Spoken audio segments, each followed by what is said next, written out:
प्रांत में रहे, चाहे जिस जगह में रहे, हमारी भक्ति में कोई असर आने वाला नहीं। अगर हमारा उद्देश्य सही नहीं है तो भक्ति क्षेत्र जहां भक्ति नृत्य कर रही, वृंदावन में भी भक्ति नहीं कर सकते। उद्देश्य ठीक होना चाहिए हमारा। सोमनाथ सिंह जी छत्तीसगढ़ से। राधे राधे महाराज जी। महाराज जी, जब हम भक्ति के मार्ग पर कदम रखते हैं तो अंदर धीरे धीरे अहंकार का भाव आ रहा है महाराज जी, ऐसे में हाँ, इसमें विचार करना चाहिए कि हमारे ऊपर भगवान की कृपा हुई है तब हम भक्ति मार्ग में कदम रखा है। अतिशय कृपा राम की हुई, पाव देह या मार्ग सोई, तो फिर अहंकार क्यों? आप थोड़ी कर रहे हैं। भगवान आपके ऊपर कृपा करके आपको भक्ति का मार्ग दिया, भक्ति करने की शक्ति दी, भगवान का नाम कृपा करके आपकी जिह्वा पर चल रहा है, तो अहंकार क्यों?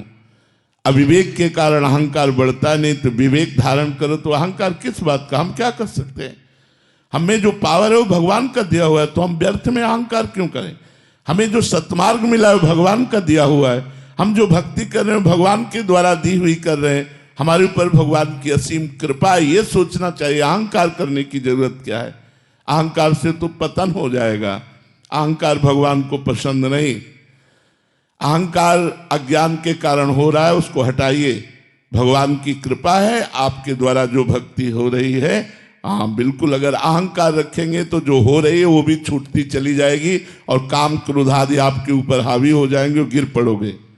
जिसने जिसने अहंकार किया उसे मुंह की खानी पड़ी। अहंकार का त्याग करो, अहंकार ठीक नहीं है। सगुन जी। महाराज जी, हम बोलते हैं कि श्री जी की इच्छा है, श्री जी की कृपा है, लेकिन कहीं ना कहीं हमारे मन की इच्छा होती है, हम अपनी मन की इच्छा पूरी बोलते रहो ठीक हो जाओगे, बोलते रहो ठीक हो जाओगे। हम अपनी इच्छा को दबा के श्री जी की इच्छा बोलते रहे धर्म में। श्री जी की इच्छा कभी पाप में नहीं, धर्म में। तो हमारी जो अंदर की इच्छाएं वो धीरे धीरे समर्पित होती जाएंगी। हम पहले वाणी से तो बोलते रहे श्री जी की बड़ी कृपा है, श्री जी की बड़ी कृपा है, श्री जी की आज इच्छा से ये वृंदावन आना हुआ, श्री जी की इच्छा से परिक्रमा लग गई, श्री जी की इच्छा से आज सत्संग में हम बैठे हैं, श्री जी की इच्छा।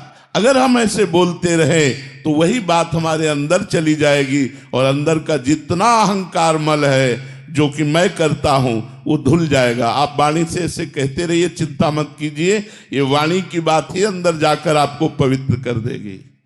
डॉक्टर कविता जी। राधे राधे महाराज जी। महाराज जी, जीवन का सत्य क्या है? भगवान को देख लेना, एक बार भर नेत्र भगवान को देख लेना, ये सत्य है। भगवान को देख लेना। जो लोग कहते हैं मृत्यु सत्य है, वो खुद जानते ही नहीं मृत्यु तो असत्य है। किसकी मृत्यु होती है? आत्मा अजर अविनाशी है, पंचभूत में मिल गए, कोई नहीं मरा। मरा कौन? कोई नहीं मरा। बोले मृत्यु सत्य, मृत्यु कहां से सत्य है? किसकी मृत्यु सत्य है? आत्मा तो अविनाशी अजर अमर है, उसे कभी मरना नहीं होता। और पंचभूतों में मिल गए तो मृत्यु किसकी हुई? किसी की नहीं। तो सत्य क्या है? भगवान, भगवान का भजन। उमा कहाऊं मैं अनुभव अपना, सत हरि भजन जगत सब सपना। सत्य है भगवान। अगर भगवान का भजन हो रहा है तो आपका सत्य में जीवन जा रहा है। अगर भगवान से विमुख हो तो भोग में जीवन, नरक में जीवन है, मृत जीवन है, मृत जीवन। जिन हरि भगति हृदय नहीं आनी, जीवित सब समान ते प्राणी।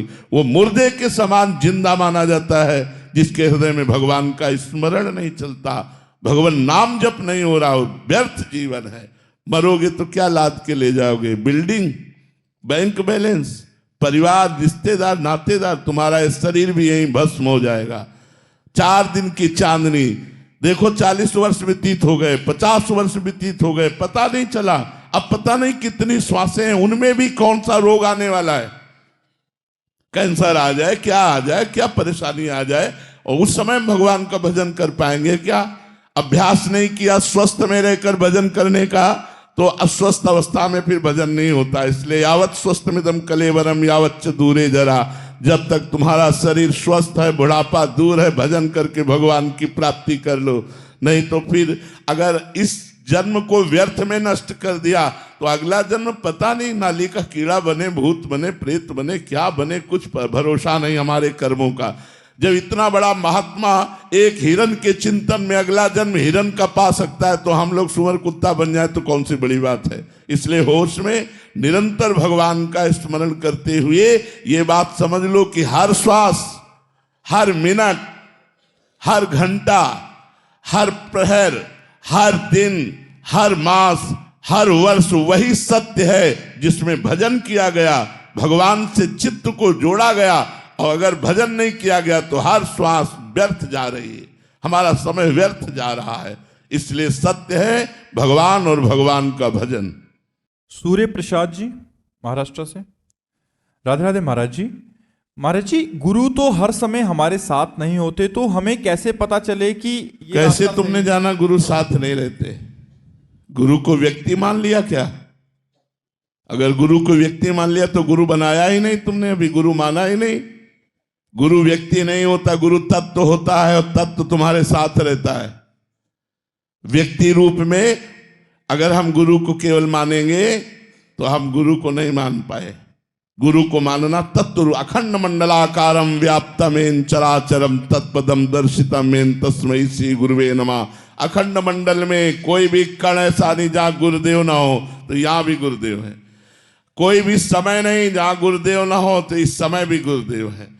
सब में गुरुदेव, तो मेरे हृदय में भी गुरुदेव, क्योंकि अखंड मंडलाकारम व्याप्तम एन चरा अचरम, जड़ चैतन्य सब में गुरुदेव व्याप्त है, तो मेरे हृदय में भी गुरुदेव बैठे हुए हैं। हम गुरुदेव से एक मिनट भी दूर नहीं है।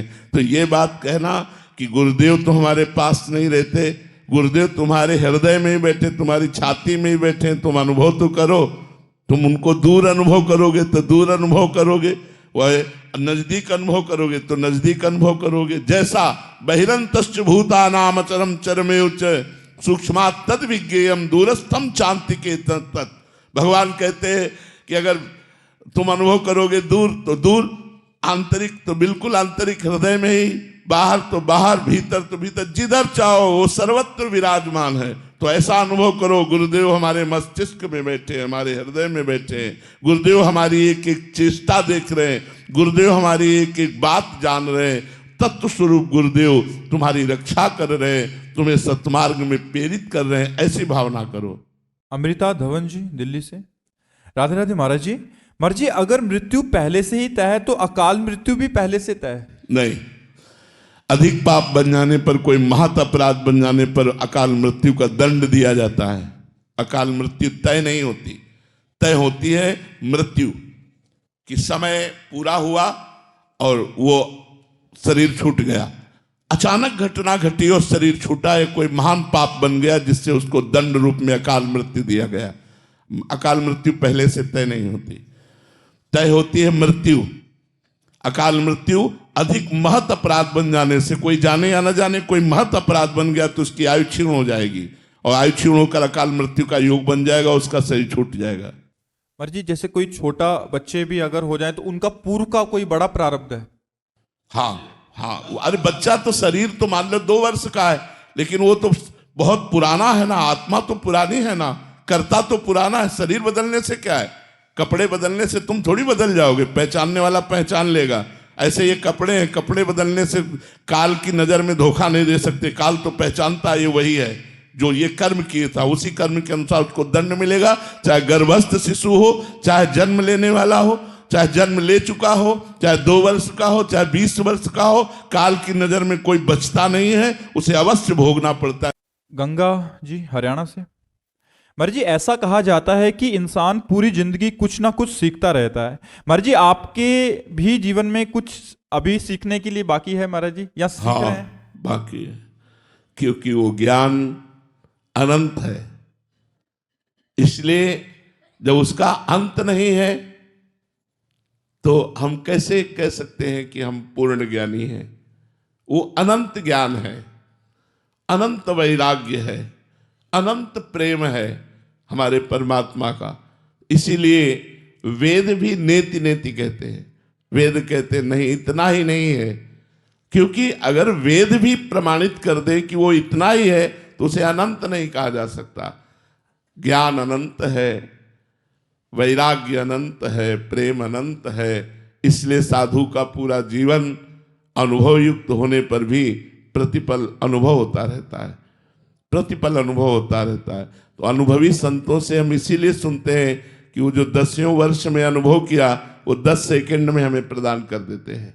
तो अनुभव तो चालू ही है, साधक साधक ही रहता है, सिद्ध होने पर भी साधक रहता है, क्योंकि प्रतिपल अनुभव बढ़ता जाता है और वो अनंत है इसलिए कभी पूर्ण नहीं होता, और वो हमारे हृदय में है इसलिए कभी अपूर्ण नहीं रहता। वो हमारे हृदय में है इसलिए अपूर्ण नहीं रहता, और वो अनंत है इसलिए कभी पूर्ण नहीं रहता। इसलिए जब किसी महापुरुष को देखो तो वो दैन्य भाषा में बोलेगा, मैं अधम हूं, मैं नीच हूं, हाँ हम पर भगवान की कृपा है, बस ऐसी बात बोले, क्योंकि वो असीम समुद्र है, अथाह समुद्र है ज्ञान का। तो कितना जितना ज्ञान जाना वो अपनी बुद्धि के अनुसार जाना। हमारी बुद्धि कितनी है, जैसे समुद्र के किनारे एक होती सीपी, सीपी वो एक ऐसे होती है, उससे समुद्र की था थोड़ी ली जा सकती है। सीपी में तो उतना ही आएगा जितना उसका आकार है। तो हमारी बुद्धि में जितनी क्षमता है उस परमात्मा को उतना ही जान पाई, लेकिन परमात्मा उतना थोड़ी है, वो तो अनंत है। इसीलिए पूरा जीवन लग जाता है फिर भी पूर्णता नहीं होती, और वो है इसलिए अपूर्णता नहीं रहती। दोनों बात समझ ली, वो है और उसका अनुभव है इसलिए अपूर्णता नहीं, वो अनंत है इसलिए उसकी पूर्णता नहीं। इसीलिए जिससे पूछो वो ये कहता मैं अधम हूं, मैं नीच हूं, हाँ भगवान की कृपा है। तो प्रतिपल नवीन अनुभव उसका होता रहता है। महाराज जी आप आगे पूछ रहे हैं कि महाराज जी शिष्य बनने से और गुरु बनने तक के सफर में, महाराज जी आज आप गुरु हैं तो आपको कैसा फील होता है? नहीं, हम गुरु नहीं हैं, हम हृदय से कहते हैं हम गुरु नहीं हैं, हम एक पोस्टमैन हैं। आपकी बात श्री जी तक, श्री जी की बात आप तक पहुंचाते हैं, और उसकी फीस हमें मिलती है श्री जी का प्यार, श्री जी का दुलार। गुरु जी श्री जी हैं, गुरु जी श्री जी है, और आपकी बात आपके गुरु श्री जी तक पहुंचाई, और श्री जी की बात मंत्र, नाम, लीला, साधना ये आप तक पहुंचाई। हम केवल पोस्टमैन हैं, गुरु वो हैं, शिष्य आप हैं, पोस्टमैन हम हैं। समझ रहे ना, हम गुरु नहीं हैं। गुरु तो श्री जी है, हमारी लाडली जो है, हमारे लाल जो महाराज वंदे कृष्णम जगत गुरुम, हम सब उनके बात कहने वाले हैं। उनकी बात आप तक पहुंचा दी, आपकी बात उन तक पहुंचा दी, और पीछे हट करके आपको भी प्रणाम किया और उनको भी प्रणाम किया, और हमें फीस मिली उनका कृपा कटाक्ष, उनका दुलार, उनका प्यार, बस यही हम कर रहे हैं। महाराज जी सबको लगता है कि अब गुरु जी हैं, सब प्रणाम नमस्कार दंडवत कर रहे हैं, माला। अब सबको क्या लगता है अब हम क्या बता सकते हैं। लोगों को जो लगता है वो अलग बात है। हमारी, हम गुरु बनने योग्य नहीं है। गुरु हमारी श्री जी हैं। हमारा कार्य जो हमें गुरुदेव ने दिया, ये बांटो, वो बांट रहा हूं, उनका कार्य, उनकी नौकरी कर रहा हूं, उनकी बात उनको बता देता हूं, आपकी बात श्री जी को बता देता हूं। श्री जी ये सब आपकी शरण में है, आपके हैं, अब आप देख लीजिए। बस इतना कार्य हमारा है। हम गुरु नहीं हैं, हम शरणागत प्रियालाल के हैं। प्रियालाल ही हमारे गुरु हैं, वही आप सबके गुरु हैं, वही आप सबका पालन पोषण उद्धार करेंगे। हम तो निमित्त मात्र केवल है। महाराज जी शिष्य बनना कठिन है, गुरु बनना कठिन है? शिष्य, शिष्य बनना कठिन है। जो सही शिष्य बन गया वही गुरु बन जाता है। शिष्य बनना कठिन है, सबसे कठिन कार्य है शिष्य बनना, क्योंकि इसमें अहंकार को पूर्ण समर्पित करना होता है। तन मन वचन से उनकी दासता बहुत कठिन है, बहुत कठिन है। अपने अहंकार को नष्ट होते देख करके कोई अच्छा साधक प्रसन्न होता नहीं तो जलता है। तो गुरुजनों की जो मार पड़ती है वो अहंकार पर पड़ती है, वो अहंकार की मार सबको बर्दाश्त नहीं होती। श्री नारदानंद सरस्वती जी के शिष्य विवेकानंद जी नैमिषारण्य में, अब वो युवराज से मतलब आगे के महंत बनने वाले थे, तो सज धज करके ऐसे सत्संग चल रहा था, आए, उनकी दृष्टि पड़ी, तो महापुरुष थे, उनका क्या खड़े हो जाओ, खड़े कर दिया। एक आदमी से कहा गौशाला से जाओ गोबर गीला करके लाओ, पूरी छविया भर के इसकी खोपड़ी पे रख दो, और पूरी